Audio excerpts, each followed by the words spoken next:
Hey, what's going on there? It's Dr. Jason with Elite Health. Hope you're doing well. One of the things I want to stress to you today is mindful eating. It is so important. If you chose to just change one thing, even though you're not feeling good, you've got health issues, you've got, maybe low energy, brain fog, irritability, problems with gut, all kinds. Your health is all over the place. If you could just change one thing, I really think it'd be mindful eating. Okay, it's just huge. It has huge ramifications. What you think of eating as a bunch of dominoes, okay? Stack up a bunch of dominoes, back to back like that.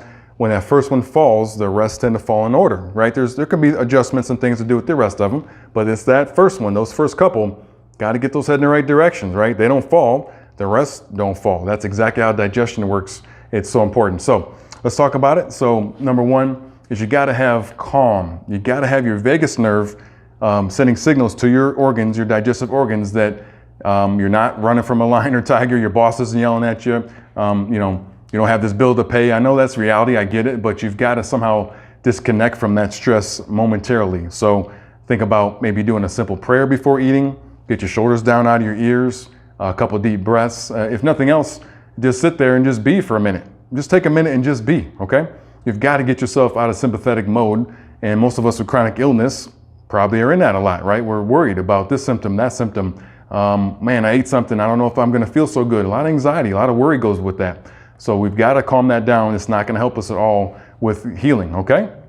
So get comfortable in your mind, get calm. Another big one is, part of that, is not being distracted, right? So if you're on your phone, you're checking email and you're like scarfing bites of food and doing all that, no, that's not gonna work. You might think you're being productive, but you're not actually.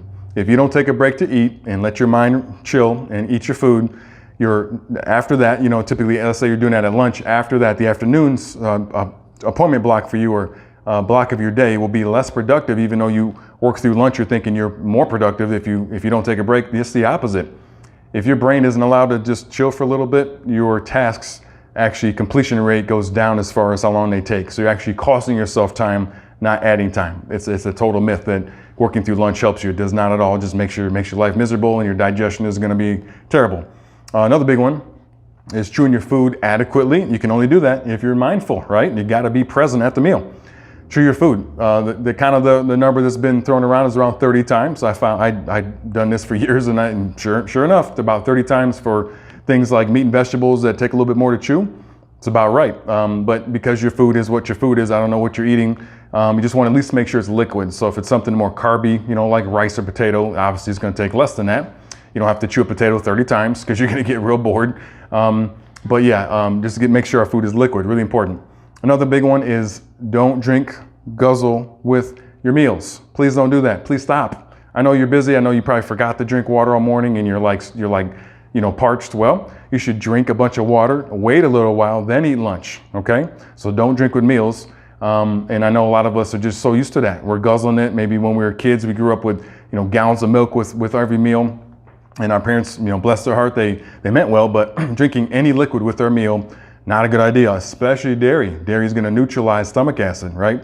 So 4 ounces maximum with the meal. If you need a little sip here and there, just because you get a little dry palate, that's what you're used to, I get it. Have a little sip, but really limit it to 4 ounces. 4 ounces, guys, that is half a cup. All right, that's not much, okay? Get the smallest cup you have in your house, it's probably a quarter or half of that. That's 4 ounces, so very little. Very little. You got to let your digestive juices work, I'm telling you. Otherwise, you're going to have a lot of health problems or continue to have health problems, right? Another big one is eating in order, okay? We should be eating whole food if we can, okay? I'm not mad at you if you're not, but if you can't eat whole food, and when you're eating whole food, unless it's something like a chili or something, you want to try to eat it in the order that research has shown to benefit our body the most in terms of blood sugar and insulin. You know what that is? Eat all your vegetable servings first. So if you're having a salad or like some steamed broccoli, chew it thoroughly, get all that veg out of the way first. You are putting tons of nutrients in your body, but you're also doing tons of fiber, right? The next in order would be your proteins. Let's say you had a grilled chicken breast or some steamed salmon or something.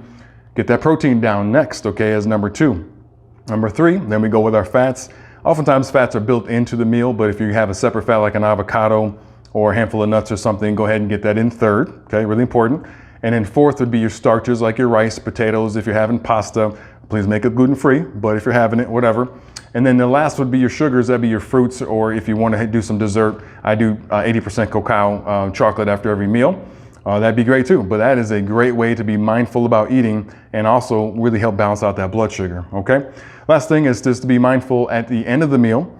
Your nervous system will tell you what's going on, okay? We're not getting into food sensitivities right now. That's a whole nother ball game. But let's say you feel pretty energetic after a meal. Take a 5 to 10 minute walk, okay? Do some jumping jacks, do a little quick yoga session, do something, because your body's feeling edgy. You can kind of dissipate that energy a little bit and then go into the second half of your day feeling pretty good. Or if you're feeling a little sluggish, give into that. It's actually important to listen to this intuitively. You're feeling a little sluggish, take a little power nap. It's okay. I wouldn't sleep more than half an hour. We'll talk about sleep here in a little bit, but take a short little power nap. Even just close your eyes and just sit there and just be. Can be really great for revitalizing, refreshing, getting back to work or whatever your second half of your day is. So, all right, enjoy that and best of luck. Let me know if you need anything. Bye-bye.